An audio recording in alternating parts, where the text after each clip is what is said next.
इस बहुत ही महत्वपूर्ण और विवादास्पद बिल पर मुझे बोलने का मौका दिया। कभी कभी लगता है कि उधर से कोई अच्छा व्यक्ति बोल रहा है तो लगता है यही सही है, और कई बार ऐसा लगता है कि इधर से जो बोल रहे हैं वो ज्यादा सही है। संसद में जब कंफ्यूजन जैसी स्थिति हो जाती है तो हमें लगता है कि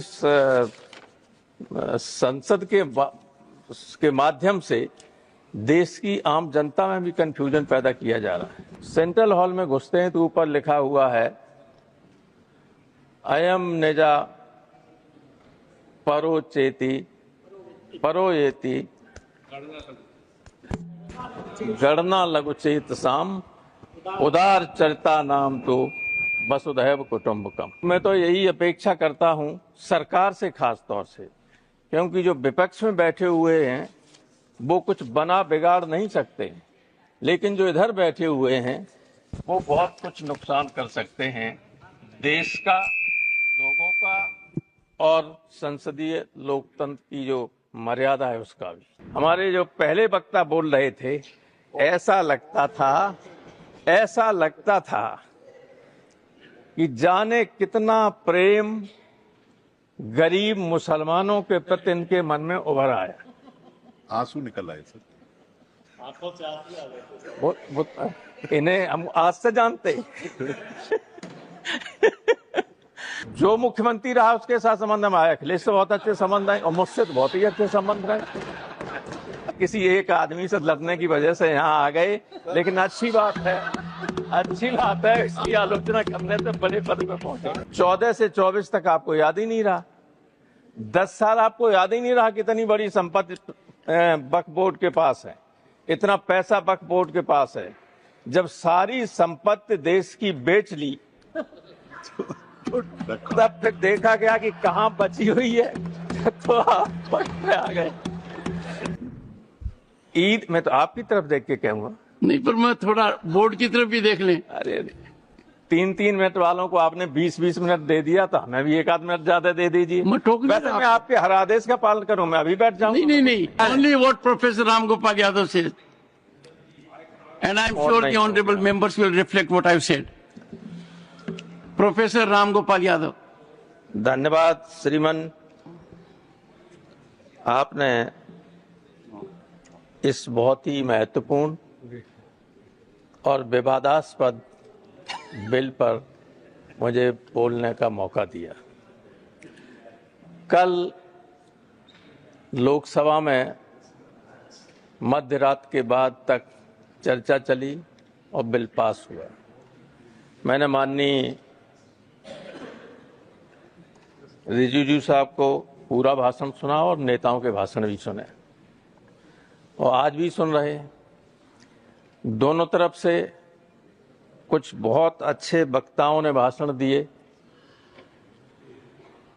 कभी कभी लगता है कि उधर से कोई अच्छा व्यक्ति बोल रहा है तो लगता है यही सही है, और कई बार ऐसा लगता है कि इधर से जो बोल रहे हैं वो ज्यादा सही है। तो ये संसद में जब कंफ्यूजन जैसी स्थिति हो जाती है तो हमें लगता है कि संसद के माध्यम से देश की आम जनता में भी कंफ्यूजन पैदा किया जा रहा है, जबकि स्थिति बिल्कुल साफ है। संसद में जब प्रवेश पहली बार में आया, उस तरफ जो अब सदन हो गया है, संविधान सदन, सेंट्रल हॉल में घुसते हैं तो ऊपर लिखा हुआ है अयम निजा परोचेति परोयेति गणना लघुचेत साम उदार चरिता नाम तो वसुधैव कुटुंबकम। तो मैं तो यही अपेक्षा करता हूं सरकार से, खास तौर से, क्योंकि जो विपक्ष में बैठे हुए हैं वो कुछ बना बिगाड़ नहीं सकते, लेकिन जो इधर बैठे हुए हैं वो बहुत कुछ नुकसान कर सकते हैं देश का, लोगों का और संसदीय लोकतंत्र की जो मर्यादा है उसका भी। इसलिए उदार बने रहिए। नड्डा जी ने अच्छी बात कही, लेकिन कहा कि राजनीति हुई और अंत में खुद राजनीति में प्रवेश कर गए। तो सर इसे मत पकड़िए, आवाज पकड़िए। स्थिति बिल्कुल क्लियर है कि सारे धर्मों के साथ समान व्यवहार होना चाहिए। बहुत बड़ी आबादी है माइनॉरिटी की और खासतौर से मुसलमानों की हिंदुस्तान में। मेरे ख्याल से दुनिया में इतना बड़ी संख्या मुसलमानों की कहीं नहीं जितनी हिंदुस्तान में, मुस्लिम देशों में भी कहीं। तो इतनी बड़ी आबादी के साथ अगर ये लगे लोगों को कि अन्याय हो रहा है और जनता में चर्चा ये हो जाए, फिर आप कितना ही कहिएगा कि आप एक तरफा बात कर रहे हैं, अपीजमेंट की बात कर रहे हैं, उससे काम नहीं चलने वाला है। व्यक्ति खुद जब कुछ काम अपने को असेस करता है कि मैं ऐसा कर सकता हूं, लेकिन जनता उसको जज करती है कि उन्होंने अतीत में कैसा किया है, मैंने कैसा पीछे किया है। जजमेंट तो उससे होता है। मैं कहूं कि मैं ऐसा कर सकता हूं, मैं करूंगा, उससे थोड़ी कोई जजमेंट करेगा। तो आपने अतीत में जो किया है, जनता उससे संतुष्ट नहीं है। भले ही आप इन के इन प्रकार चुनाव जीत जाएं, लेकिन पब्लिक उससे संतुष्ट नहीं है। पब्लिक को विश्वास नहीं है, क्योंकि जो बातें आपने कही, जो इस सरकार ने वादे किए लोगों के साथ, उन वादों को न पूरा किया न उन पर अमल करने की कोशिश की। तो इसमें जो कह रहे हैं, हमारे जो पहले वक्ता बोल रहे थे, ऐसा लगता था कि जाने कितना प्रेम गरीब मुसलमानों के प्रति इनके मन में उभर आया। आंसू निकल आए सर। आंखों से आंसू आ गए। इन्हें हम आज से जानते लेकिन ये, अरे आप हमारे मित्र हैं, आप नेताजी से आपके संबंध बहुत अच्छे रहे। जो मुख्यमंत्री रहा उसके साथ संबंध में आया, अखिलेश से बहुत अच्छे संबंध आए और मुझसे तो बहुत ही अच्छे संबंध रहे। तो इस तरह से बोल रहे थे। आजाद शत्रु है सर।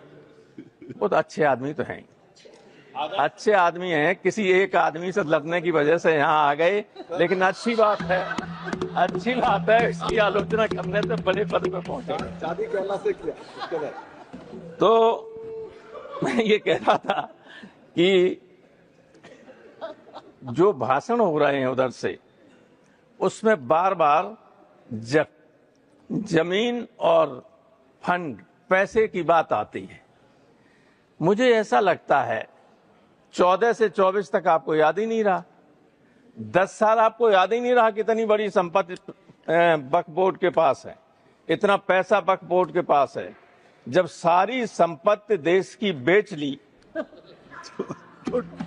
फिर देखा गया कि कहां बची हुई है, तो आप वक्त पे आ गए। ऐसा मत कीजिए। ये देश सबसे मिलकर ही, सबके सहयोग से ही आगे बढ़ सकता है और बढ़ेगा। कितना ही गलत या अलग अलग रास्ते पर डाइवर्स उस पर हम चलें, लेकिन अंततोगत्वा कभी न कभी दिमाग में ये आता ही है कि हमें मिलकर काम करना होगा, तभी देश की तरक्की हो सकती है। लेकिन हमें बुरा न मानो, एक सेंटेंस में कह रहा हूं, मैं कई बार इतना ज्यादा कटु सत्य कभी नहीं बोलता, और इसलिए नहीं बोलता हूं कि आगे की लाइन में और पीछे भी दोनों तरफ, खासतौर से उस तरफ जो लोग बैठे हुए हैं, उनका मैं बहुत लिहाज करता हूं। तो कहीं इनको बुरा न लगे इसलिए नहीं कहता हूं, लेकिन मुझे ऐसा लगता है, प्रोफेसर मनोज झा ने इशारा किया था कि हम धीरे धीरे डेमोक्रेटिक स्टेट से टोटलिटेरियन स्टेट की तरफ बढ़ रहे हैं, और ये बहुत ही नुकसानदायक बात होगी, इधर बैठे हुए लोगों के लिए भी और उधर बैठे हुए लोगों के लिए भी, अगर ऐसी स्थिति आती है तो। इसलिए ये स्थिति मत पैदा होने दीजिए। मैं यहाँ पर जो ये बिल आया है, उस पर संदेह हमें इसलिए ज्यादा है क्योंकि हम उत्तर प्रदेश के लोग बुरा न माने, हम जो उत्तर प्रदेश में देख रहे हैं, लोग नमाज नहीं पढ़ सकते, अपने घर की छत पर नमाज नहीं पढ़ सकते। ईद के दिन, ईद, मैं तो आपकी तरफ देख के कहूंगा, नहीं, पर मैं थोड़ा बोर्ड की तरफ भी देख लें। अरे 3-3 मिनट वालों को आपने 20-20 मिनट दे दिया, तो हमें भी 1 आध मिनट ज्यादा दे दीजिए। मैं टोक नहीं वैसे रहा मैं आपके हर आदेश का पालन करूं, मैं अभी बैठ जाऊं। नहीं, आप इतने ईद के वरिष्ठ दिन हैं। आपने टेलीविजन पर देखा होगा नड्डा साहब कि संभल मेरी पार्लियामेंट्री कॉन्स्टिट्यूंसी रही है, लोकसभा का मैं सदस्य वहां से रहा हूं। ईद के दिन जब लोग नमाज पढ़ रहे थे तो बाहर अधिकारी नंगी हाथ में रिवॉल्वर लिए हुए घूम रहे फोर्स के साथ, जहां शांति की बात होती है। जब ये माहौल प्रदेश में कहीं हो जाए तो आप किसी अच्छे मन से भी अगर कोई बिल लाएंगे जिसमें इन्वॉल्व माइनॉरिटी होगी, उनको भरोसा हो ही नहीं सकता आप पर। इसलिए पहले तो उत्तर प्रदेश की सरकार को संभालिए कि माइनॉरिटी के साथ व्यवहार ठीक करे, और उसके बाद इस तरह के बिल लाएं तो इसमें भी संशोधन। ये तो आपने सोचा ही नहीं, हमें लगता इसको इम्प्लीमेंट करेंगे तो कितना संकट आएगा सामने, उसको लागू करने में आपके ही सामने दिक्कत आ जाएगी। 5 साल से इस्लाम का प्रचार कर रहा हो, जो हिंदू पैदा हो गया वो हिंदू है, जो मुस्लिम पैदा हो गया वो मुसलमान है। अब वो प्रचार कर रहा है, प्रसार कर रहा है, इस्लाम का कर रहा है कि नहीं कर रहा है, ये आपके हाथ में, न हमारे हाथ में, ये तो ईश्वर के हाथ में है, अल्लाह के हाथ में। कौन कहाँ पैदा हुआ, जो पैदा हुआ जहाँ वो है, अगर मुसलमान पैदा हुआ तो मुसलमान धर्म का है कि नहीं, माना जाएगा कि नहीं माना जाएगा। तो 5 साल का वो उसमें बैरियर लगाने से क्या फायदा है। थैंक यू पूरी बात। और सारा अधिकार अगर कलेक्टर को दे दोगे तो आर्टिकल 26 का उल्लंघन तो है ही। फंडामेंटल राइट्स भारतीय संविधान के 3रे अनुच्छेद 3रे भाग में है, वो शुरू होता है, उसमें आर्टिकल 13 में साफ लिखा हुआ है कि इस भाग के अंतर्गत जितने भी अधिकार दिए गए हैं उनको सीमित करने वाला, छीनने वाला कोई भी कानून बनाया जाता है तो वो कानून रद्द होगा। आर्टिकल 13 में है, आप जानते हैं, सभी जानते हैं, बड़े बड़े वकील बैठे हो। तो आर्टिकल 13 और आर्टिकल 26 में है कि आप कोई भी माइनॉरिटी अपना रिलीजियस मैनेजमेंट और सारी व्यवस्था खुद कर सकते। दोनों को एक साथ पढ़ें तो आप स्वयं इस निष्कर्ष पर आ जाएंगे कि सब इलीगल है, असंवैधानिक है। तो कोई असंवैधानिक काम मत कीजिएगा। आप बहुमत में हैं दोनों जगह, वहां तो बहुमत बना लिया आपने और यहाँ हो गया आप, यहाँ वास्तव में बहुमत आप। थैंक यू प्रोफेसर तो साहब। उसका दुरुपयोग मत कीजिएगा, मेरी यही राय है। Thank you. ईश्वर से डरिए, क्योंकि ये कोई दुश्मन नहीं है आपके। दुश्मन है होता है अहंकार व्यक्ति का।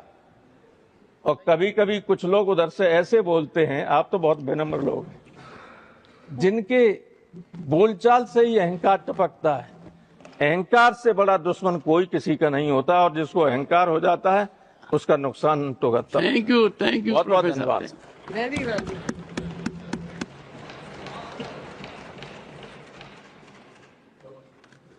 प्रोफेसर साहब, आपने एक बड़ी आपत्तिजनक बात कही। अब आप भी सोच रहे होंगे कौन सी आपत्तिजनक बात कही।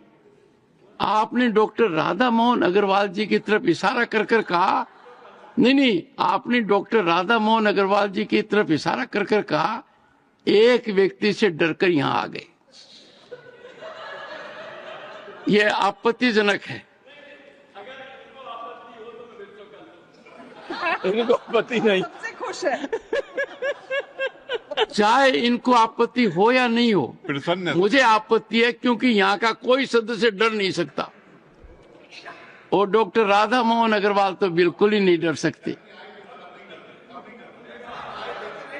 पर